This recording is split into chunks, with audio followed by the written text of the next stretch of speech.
You are listening to the Amoda Maa podcast.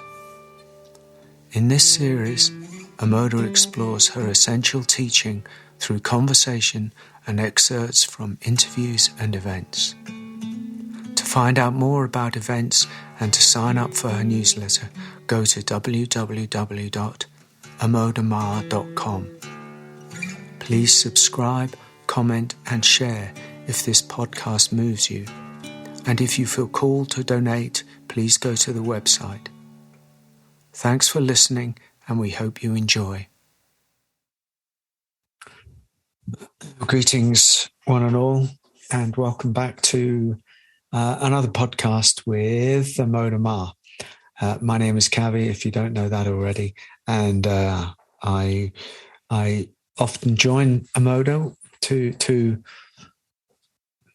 explore maybe some of the more unusual and, often just the normal kind of aspects of her experience, of her teaching, of non-duality, of, all of these kind of things. Greetings, Amoda. Greetings, Kavi. Okay, well, today we're actually going to explore something that might be, there's a bit of left of center or a bit unusual for people who are used to the podcast. And we seem to have done quite a few of them now. But we wanted to explore something. Let's call it the art of running and the experience of no self. There's a number of different titles that we could give it. But as a kind of prelude to diving into this, a kind of unusual exploration for us, both Amoda and I are runners to a greater or lesser degree. I came at running later in life, and I think, Amoda, you were running earlier in your life. Is that correct to say? I started running when I was about 23. Yeah, that's considerably earlier than me. I was busy running towards experience or running away from experience. So actually, I was a very qualified runner in those days, but not in the physical sense, and certainly not in any healthy sense. Okay, so but what I mean is that contextually, we both have had similar kind of experiences. And the experiences that we're going to talk about. So points for discussion as we open this up are the peak experience in running, what's called the runner's high. What is this, and did you experience it? But before you answer any of these questions, I'm just going to run through some of the other possibilities. Is there a parallel between running and meditation? Maybe why does running allow an experience of no self or transcendence? And was this your first taste of the non-dual experience or the non-dual realization? Sorry, not an experience. And did it lead to your spiritual path? Was it included in that? So I think we can maneuver this conversation to not be something separate from non-duality or spiritual exploration, but actually, there's a root of it in there somewhere, because I know this from my own experience of lots of miles of running now, that there is something about it. So let me take you back. You're 23 years old. We don't need to go into some of the physical, where you were or what you were doing, unless you want to include that. Let's talk about the experience then of running. What happened to you?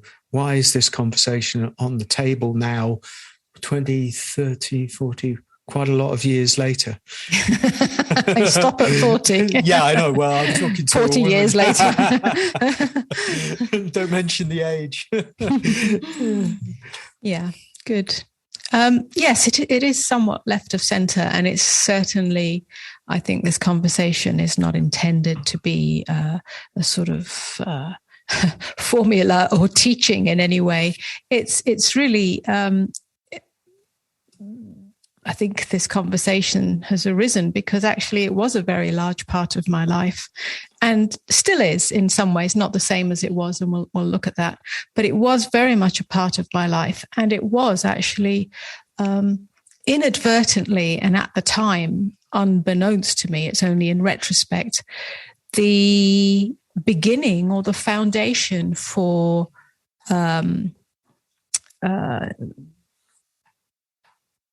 a spiritual inquiry. Strangely enough, it took a long time for the two to for one to lead to the other, but I guess that's what we're exploring. So this is not going to be relevant to everybody. It's not like this is what running does for you. No.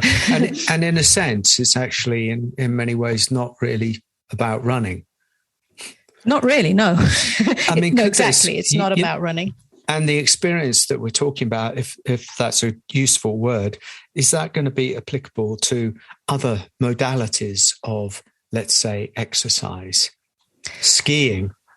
Yes, I think, yes, it can definitely be broadened out. I think anything that demands what we might call a peak performance, and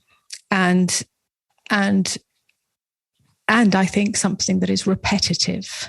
I don't mean repetitive that you go out running every day. I mean, there's a certain activity in it that is that has a rhythm to it. So we could be talking about skiing. We could be talking about long distance swimming. We could be talking about we're essentially talking about long distance running. Just going for a 2-mile jog isn't enough. Okay. Middle to long distance. Yeah. Cycling. We could talk about, well, I guess even gymnastics, although I have no direct experience of it. There's certainly a peak performance in that. And also, and we can broaden this out to what we might call ecstatic dancing. Oh. Yeah. Osho's active meditations. They're all fundamentally, the active meditations, Osho's active meditations, and even ecstatic dancing, and we can talk about what we mean by that, are designed to facilitate the very experience that we are going to go back to and describe that came about through long distance running. Okay, yeah, I see. So for me, one led to the other over a period of many years. So tell us, tell me then, because it's like something I know. I mean, this is actually quite a long time ago, before some of the newer research and information has been released, because not everybody, but a lot of people know about this now. But then you stumbled into it, and so you stumbled into the runner's high. That's right. Yeah. I mean, this was back in the early 80s, and I literally almost stumbled into running, and I stumbled into the runner's high. And then I stumbled into my academic research about the runner's high. So it was a major part of my life. I stumbled into running because I had not a single athletic fiber in my body. I wasn't interested in sports or athletics or even exercise. But I happened to have a boyfriend at the time who was a triathlete of all things and a marathon runner. And so our Sundays were spent him dragging me along on 7-8 mile runs when I'd never done more than a very sort of mediocre jog for maybe a mile. So I was kind of pushed into it, and I was very unfit. But somehow I got into it, and the fitness built up, and I started to enjoy it. And then once I got over 7-8 miles, something else started to happen. And what started to happen was what I experienced at the time as no self. It's like I wasn't there. I didn't feel disembodied. It just felt like the body was happening by itself. The running was happening by itself. There was nothing, there was no doer there. And so it became effortless. And I had no framework for that, either in terms of the runner's high, which, as you say, nowadays it's just common knowledge or language or understanding. I had no framework at the time. And I also had no spiritual framework in the sense of it being, well, I did describe it at the time. I did kind of know what it was, but not really in the terms of awakening. I knew it was an experience of the ego self no longer being there. What I felt like the ego was a sort of tight container for the self. And in that long distance running experience, I felt that container dissolved. And the experience was one of oneness with the whole of life. And it was in sharp contrast to my everyday experience of being very limited by self. So I was very self-conscious and very awkward and very depressed, actually, and very unable to express myself and very much, concerned with myself as an imperfect person.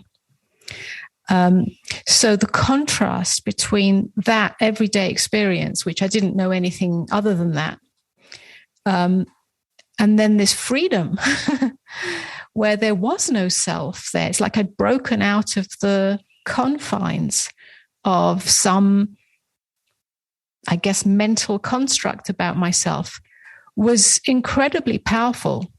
And even though I had no actual context for it, it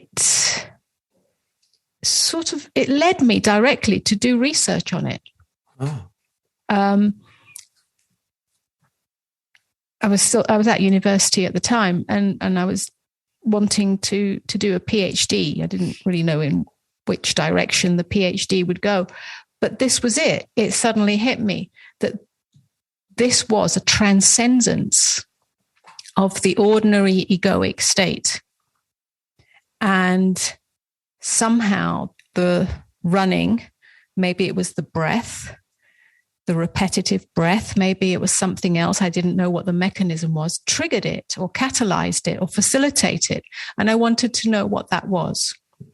And I stumbled across 4 studies, which were the only studies at the time, all in America, about this relationship between transcendence of the ordinary state of consciousness and long distance aerobic running. Yeah, aerobic being the intake of oxygen. And I think one of those studies related it to the same state of Zen meditation. And that was my first introduction to meditation, to other states of consciousness.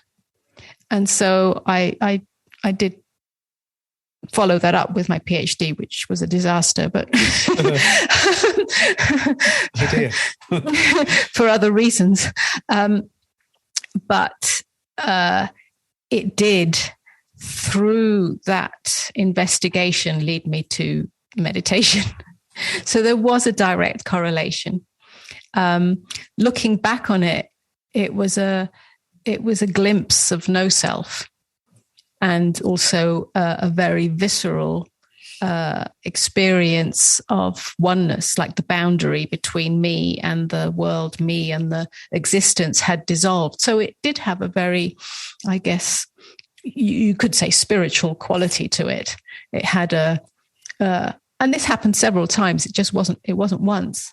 I remember once running in Greece, and that was a very long distance, or quite long distance run, maybe 10 miles or something. And that expansion of self and that loss of self, and then a kind of really just a oneness with existence, brought me to my knees. And I was on the side of the road running up a hill towards the end of this long run. And I just kind of tears of joy and tears of like the heart opened. It was like one heart.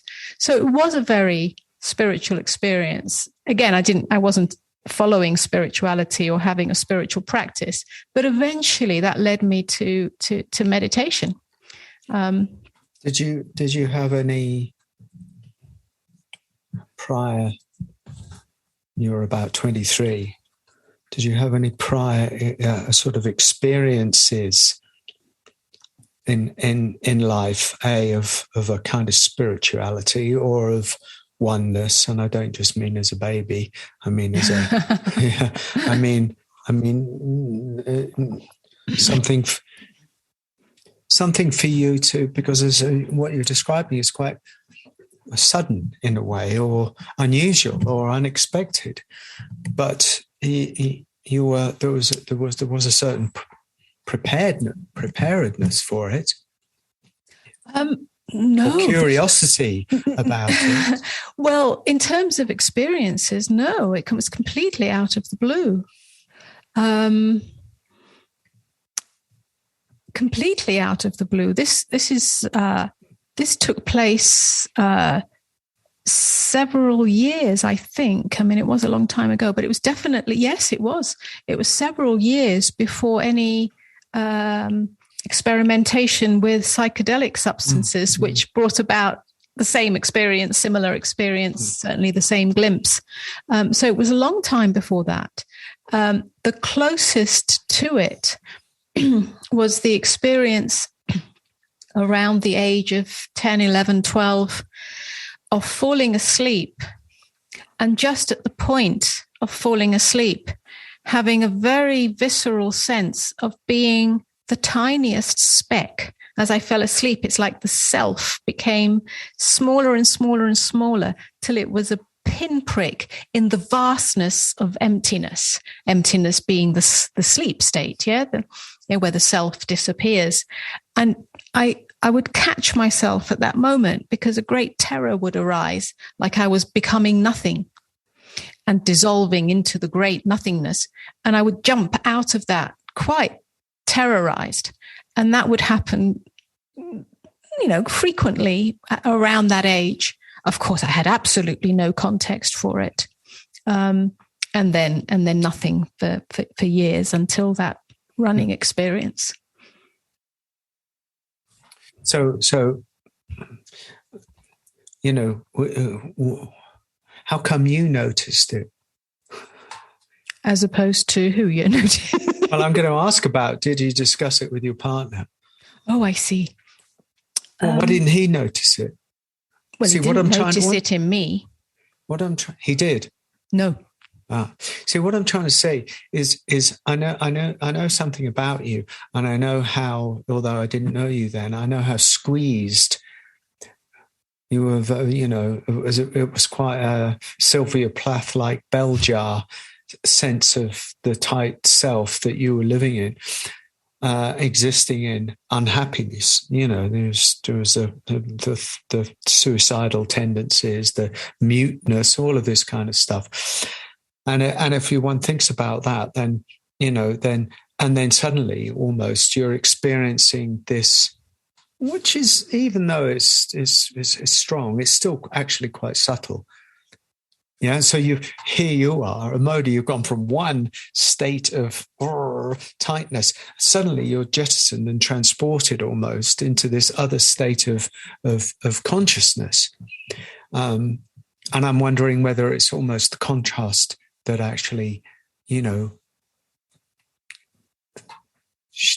showed you something. It's the contrast as well as the experience itself. I think so. I mean, this is very difficult to quantify. I mean, like I said, my boyfriend at the time was a long distance runner, swimmer, cyclist.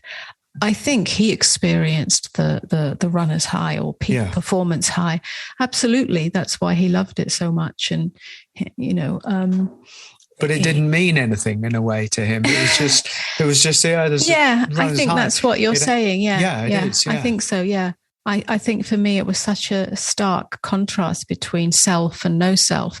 And maybe I had a proclivity. I mean, that's why the rest of my life, not immediately following that, but not long after that, became only the spiritual search, only the question, who am I? What am I beyond this ego encapsulated me? And for him, for instance, it didn't take him in that direction. So maybe I had a proclivity towards it. Maybe it led me towards it because of that stark contrast. It's difficult to quantify. It certainly was quite a catalyst for me. Yeah, and then you kind of, that piqued an interest or some passion, and then you started exploring that, didn't you, as a research thing? Yeah, so you sort of decided to research the physicality of it almost. Well, I didn't actually. I wanted to research the psychology of it. In other words, what is this? What are these different states of consciousness? Can we map them out? Can they be known? Can we sort of get there, if you like, through different techniques, whether it's long distance running? I was interested in the idea of the brain synchronization, and that Zen monks in deep meditative states had a particular synchronization of the brain hemispheres. I was interested in that, but not so much from the physiological level, because I've never really been interested in the material mechanics of things. I was interested on a psychological level, as a map of human consciousness that can take us beyond the limited self. When I say my PhD was a disaster, it was a disaster because I was in a department of psychology that was very experimental and science-based. And so it became an arduous job of looking into the mechanics, the biochemistry, the I can't even remember what it's called, but all the electrical responses of the brain and the skin and all this stuff. And I got so bogged down in it, and it was so boring to me. I tried to, get through it, but the evidence that was being looked for, if you like, by my team or department or supervisor was on the psychophysiological level, and to me that was not the main point of what I was looking at. That's almost like a byproduct to me. I got lost in that, and that's a whole other story. But as a chain of events goes along, that it worked out real well, as life can do. That it's it led you into something, and you explored that, and then it led into something else. Yes, well, actually, the word transcendent, which I had come across through that running experience, either I don't know where it came from, either I read about it or I understood it innately, or it was somehow in my field of language or conceptualization, led me to I don't know if it led me, but the thing that links it to the next part or next phase of my exploration was that I'm standing in the London Underground, and there's a big poster that says transcendental meditation. And this light bulb went off, and I'm like, whoa, here I am looking into transcendence. I mean, like I said, it turned out not to be about transcendence. It turned out to be about biochemistry and physiology. But the initial impulse was the transcendent experience. And it had the word meditation next to it. Well, that definitely piqued my interest. And so that led me in a slightly, a side road where I started to explore meditation. And not as part of my PhD at all, but as my own thing. Did you find then that the meditation that then you embarked on, transcendental meditation, gave you the same thing as the runner's high? Well, that's a very good question. Well, actually, to my absolute horror, it did the exact opposite. I went to take part in these transcendental meditation groups in London. First of all the leaders or group holders were dressed in suits, and it looked like a sort of bank managers meeting or something, which completely freaked me out. It's not at all what I expected. They did, that persona, they put that forward in those days. I think they were just trying to make it conventionally appealing in some kind of way. It made it very conventionally unappealing. It would to a freako like you. Nevertheless, well, I was pretty conventionally dressed then. But no, I'm talking about the inside. But what happened, I took it on. I liked the ethos of it and the idea of it. And I really wanted to try meditation. The fact that it was meant to be transcendental was great, But I found that despite the rhythmical repetition of the mantra, I was faced very quickly and horrifyingly with the noise in my head. It's like it really highlighted the thoughts. As it would do, yes, of course. To such a degree that it was unbearable. And I did plod on with it for, I don't know how long, maybe a year or something. But it just seemed to have the opposite effect. Now, maybe that's part of it. Maybe I should have kept going, but it just didn't feel for me. It just wasn't for me. And so I stopped. Of course, I returned to meditation in a different way a number of years later. Maybe I wasn't ready then, and so on and so on. Was the transcendental meditation breath a breath movement? It was not. It wasn't. It was just a mantra. You see, that you repeat. Yeah. So what you said earlier, was like you don't really know when you started that running whether it was the breath, whether it was the repetitiveness of the body movement, and the fact that we're going to continue this conversation that goes into you starting your own classes in the ecstatic dance, and what was the key figure in the key player in that? Actually, it's breath. Yes, the breath is important. Yes, it's not in this spiritual language. It's easy to kind of just bypass this, but the breath is a fundamental thing, right? Yes. Well, many things led to many things, and so after the collapse of the PhD and the experimentation with different psychedelics, and then there's different psycho-spiritual methods, breath work being one of them. Gradually there was a sort of an undoing of the shell of personality and so on. And then I guess to jump, to make it relevant to this particular conversation without going into my whole life story, which we've probably tapped into at other times.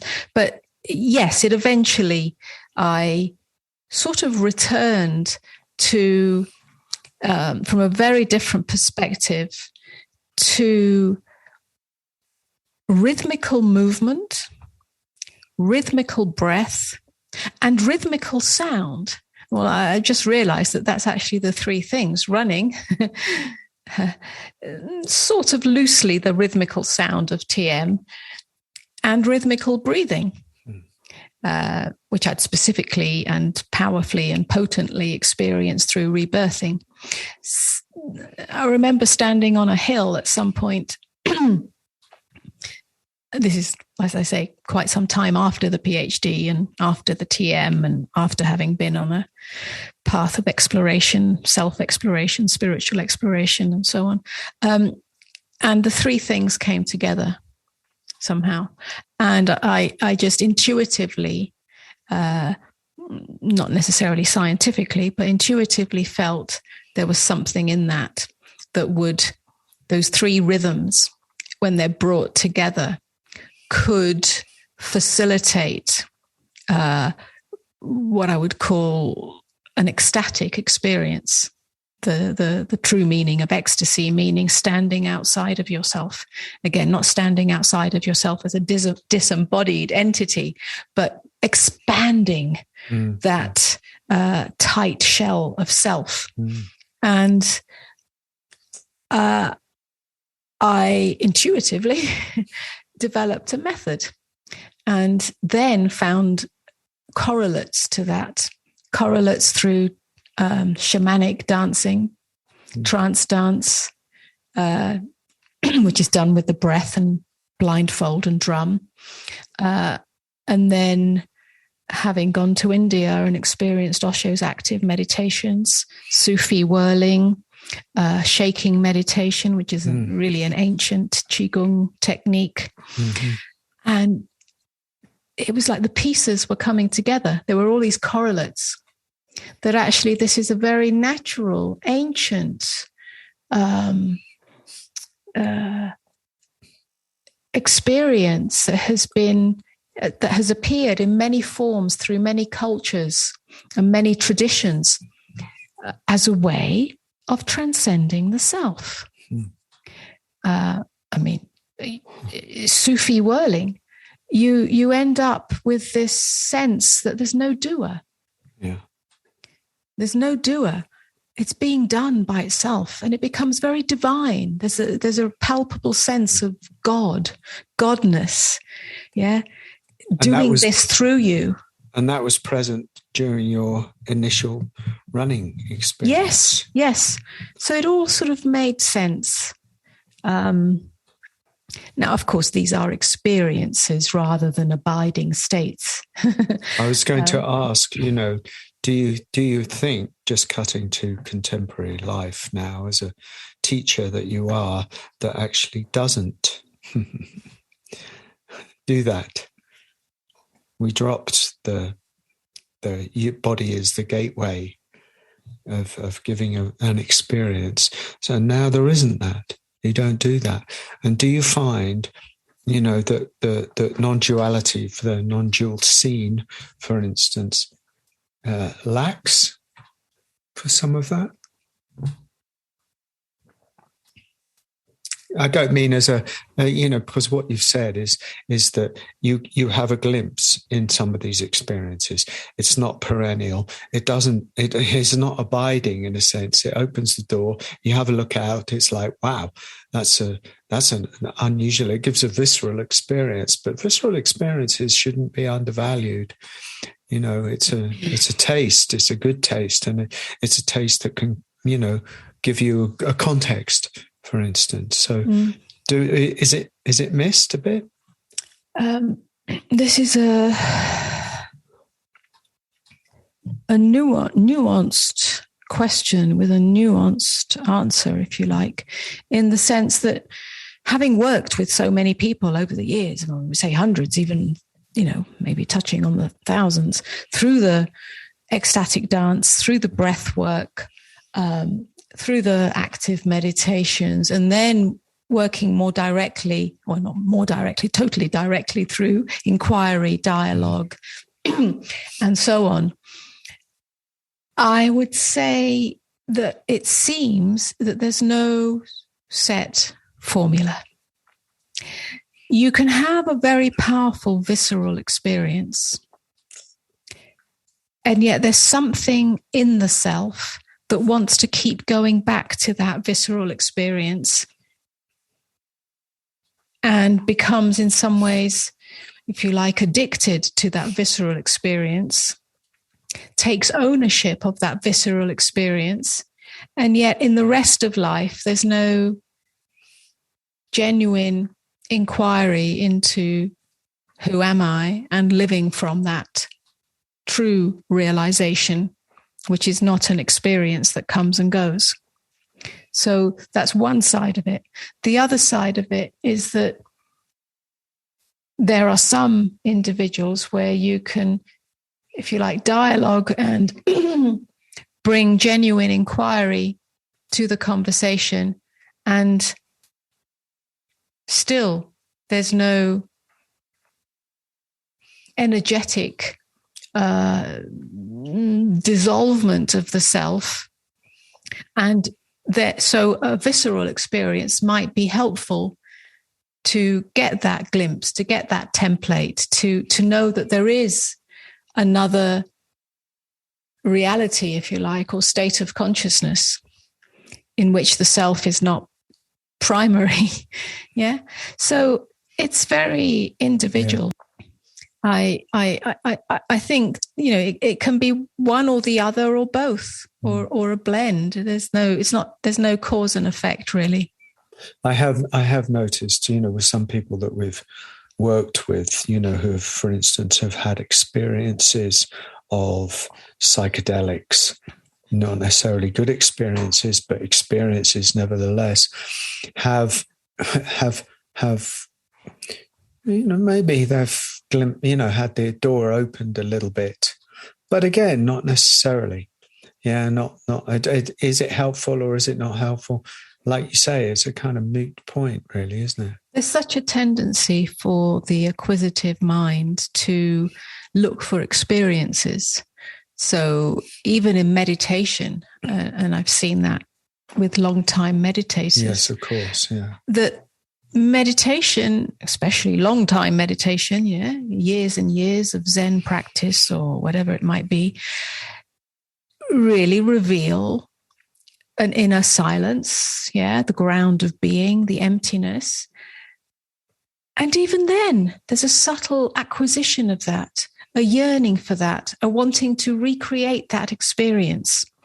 And then a great disappointment that you can't recreate it because it's not packageable. It's not something to be possessed. So it is part of the tendency of the acquisitive mind until that acquisitive mind is no longer there. So yes, experiences are valuable as long as you really, really know that it's just an experience. And that's tricky. That's tricky to have that level of clear seeing and tricky. Understanding. So sometimes it's counterproductive because you go on a search, you do this meditation and that dark retreat and that silent retreat. And nothing fundamentally changes. Well, it's quite interesting because running does have that quality as you get older. Because I notice for myself, and I know the high in inverted commas that you talked about, because I'm a pretty good runner. I've got the ideal runner's body. But I'm also 63 years old. And the last few years, I've been running. I've done a lot of miles. And it's like, oh, I want that again. Oh, I want that again. Oh, I want that again. Even to the point, to the detriment of the body itself. The acquisitiveness one. Right. The wanting it. Yes, well, I can't say I have that. I understand that. Yes, I think that's a quality of mind that one that is quite tenacious. I can't say that I look for a runner's high or look for anything. No, I don't anymore. Yeah. I sort of. There's what nothing, I'm saying is, there. I had that addictive kind of yes, quality. Yes, the returning to meditation, hoping that it's going to solve the problem of self. But ultimately, the running or the meditation doesn't solve the problem of self. That's right. That is exactly what you're pointing to. And I think opens the door, but eventually, the disappointment of that actually led me to the dissolvement of self. Yes. I mean, it's the same with the ecstatic dancing. It was like, there's absolutely no compulsion for that, because the compulsion to go back to a certain state or to re-find it or to do it again, find it again, experience it again is really because there's still a movement between self and the experience of no self through those modalities. And when that movement between the two is no longer there, because the identity of self has sort of collapsed all the way through, and you're no longer standing in that, on that. You're you're free of identity. then there's nothing Mm.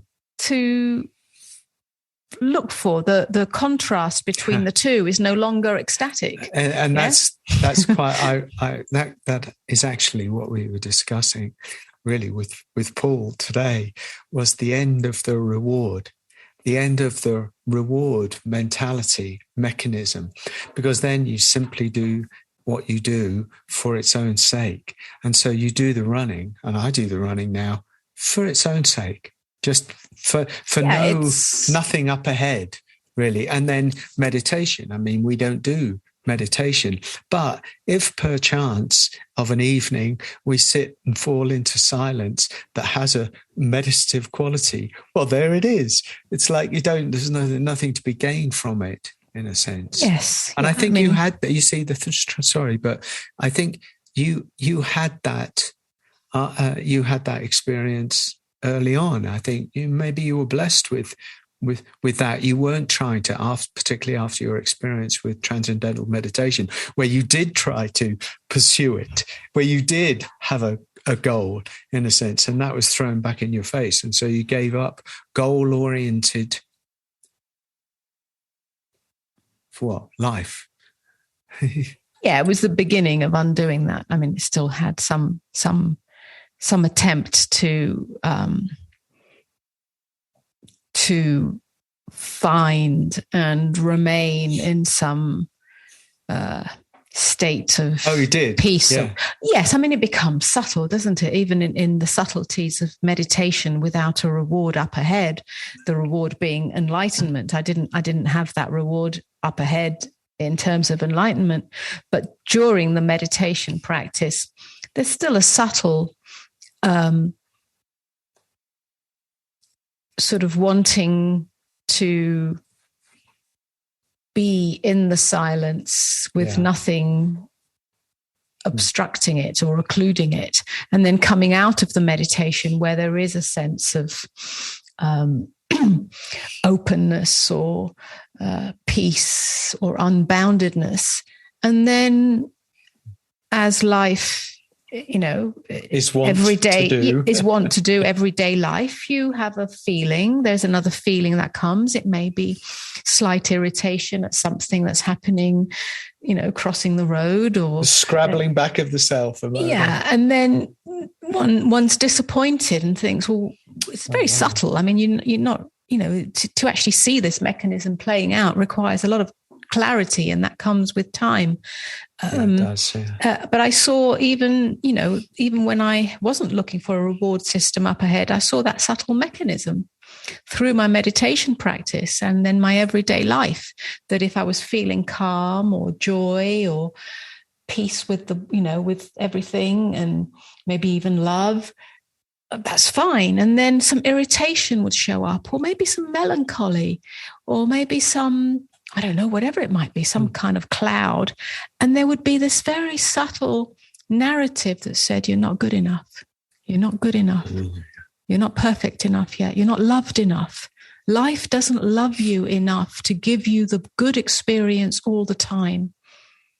And it's so subtle and so sneaky.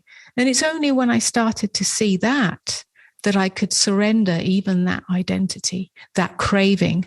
This is the craving and aversion of the mind. But this came after many years of meditation and spiritual practice and surrender to what is. Surrender to what is what I eventually came to. And then in that surrender, you can see, well, I could see the subtle movement of mind that wanted it to be different. Yeah. Well, that's when something, real started to happen. So wow, that's amazing. Yeah, it's what's amazing in a way is you speak to it. You speak to it with a kind of a delicacy, and a grace in a way, but also with a deep insight and intelligence, if you don't mind me saying so. You actually speak to it very accurately, and I'm wondering whether part of your whole journey through life, the Amoda journey, from all of that was, as a young person, as a teenager, which was very troubled and very dissociated or very lost and very imprisoned. Whether, how much of the desire to escape from yourself has been a driving mechanism that at least started you on the journey that you found in that runner's moment. Yes, all of that. And I think, I sort of studied academic psychology. Like I say, the whole thing was a disaster and incredibly dissatisfying and incredibly tedious and boring and disappointing. But the only reason I went in that direction is that it seems that I'm a natural psychologist, not in the conventional sense. I'm not interested in human behavior or social studies or statistics or mind control or anything like that. I mean psychologist in the truest sense of the word. Even when I was young, as far back as I can remember, I mean, not total childhood, but, certainly school age, I have a natural interest in the true sense of psychology, psyche. Psyche means the soul in Greek. What is it? What is the soul of a human being? In other words, what is the depth beyond the surface knowledge and who we are as a boy, a girl, whatever role we play, whatever we study? Beyond that, who are we? What are we? What are the depths? Yeah, what is the soul? What is the psyche? What are the different realms of consciousness that we can experience? So I've always had natural interest in that. And of course, that got sort of sidetracked by my academic studies, which was nothing to do with that. It was to do with rats, experimenting on rat behavior. Some would say that's a great synonym for human behavior. Yes, but it's not human behavior that I was interested in. Yes. It was the inner world, the depth and richness of the inner world. You could say that's the transpersonal, but the transpersonal then takes you to the transcendental. So it was that. So I've always had a natural proclivity. And then perhaps over time with self-exploration, self-inquiry, different modalities that I immersed in, not that I learnt things on a knowledge level, but just experience and wisdom that came and the natural proclivity. It's like I had this ability to see into the mechanism of, let's call it mind, or the mechanism of ego self, or just self, let's call it. Let's not even call it ego. Just the mechanisms, the strategies that we employ as human beings to create this matrix of both the world that we think we see and experience and the matrix of self that we think we are. And I just could see that in myself and then could see it in others. So I think I can dissect it. Again, not from an academic point of view or scientific or any kind of knowledge base, but just direct experience. Wow. I think you can. I agree. And the door, the door initially opened through the non-dual experience of a runner's high. Was it? I think it was. I mean, it seems again, like it. Yeah. I didn't know that at the time, but if I trace it back, I think that was definitely a seed, or a seed of something. Wow. It certainly lifted me out of my depression. Yeah. Not completely, but it did give me maybe a faith in life. Yeah, faith is not a word I particularly like, but it did, because I was suicidal, and I was suicidal because all sorts of reasons, but one of them was that I experienced life as a sort of mechanistic, meaningless, atheistic universe. And I experienced myself as that And somehow this running experience, transcendental experience, because it, like we just explored, had a visceral sense of oneness with the totality, and this deep love and joy that came from that, at least in, for a short while, not it wasn't abiding, but it sort of gave me a little thread of faith in life, not life as to what was going to happen, because my life was a mess in some ways, but just life itself. Wow. Okay, I can stay here. Yeah. I know, for myself that, wow, running was so beautiful, because I was so sick myself, and ill, and I'd never done any exercise from the age of about 13 or something to the age of about 35, 40. So I came at it late, and I struggled, and I had to go through lots of injury and everything like that. I had no idea what I was doing. I was just kind of interested, or I don't know.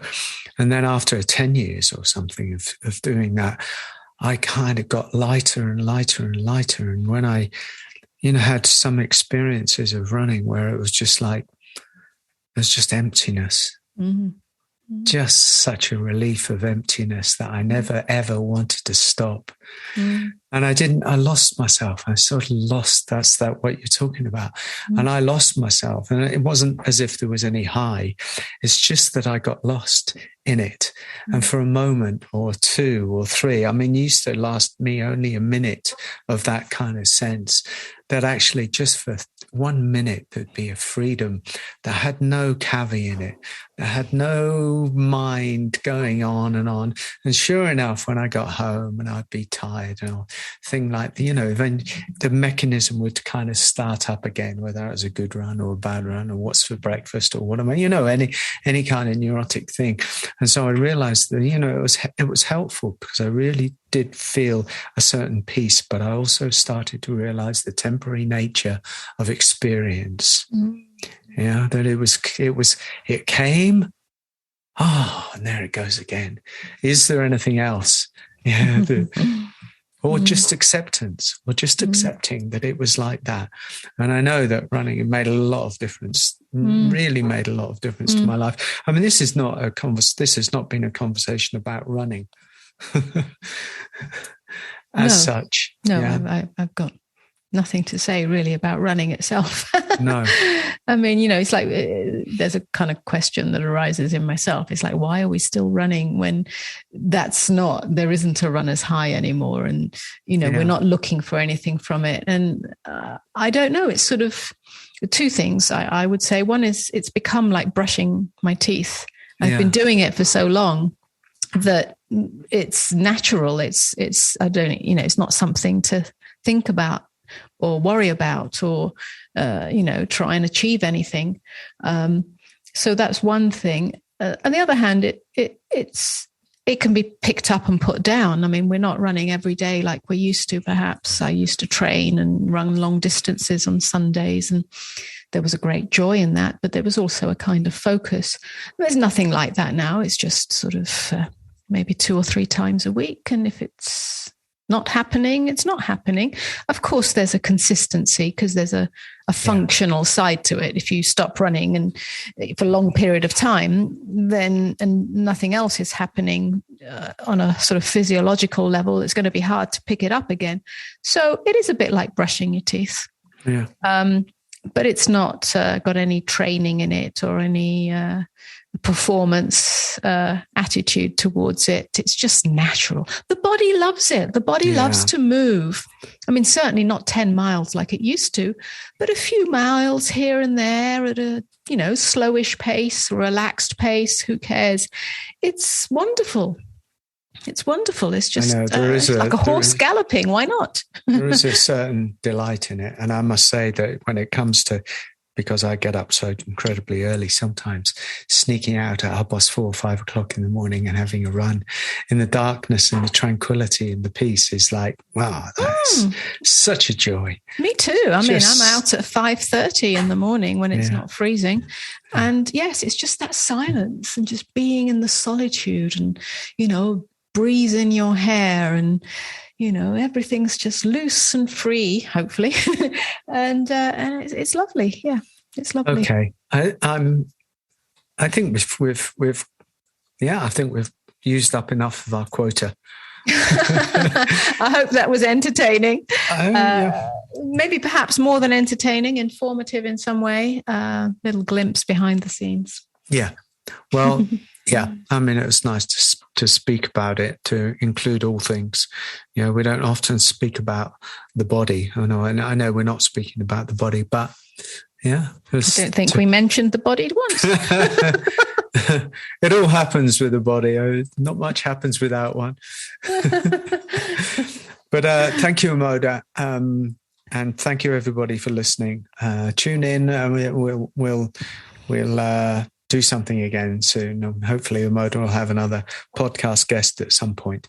And until then, Amoda, I'll see you in the kitchen. Oh, my God. Okay, people, thank you very much for listening and tolerating us and putting up with this. I hope it's entertained you in some kind of way, shape, or form. See you again next time. Be well, be blessed, and get running. Okay. Bye-bye. Bye-bye.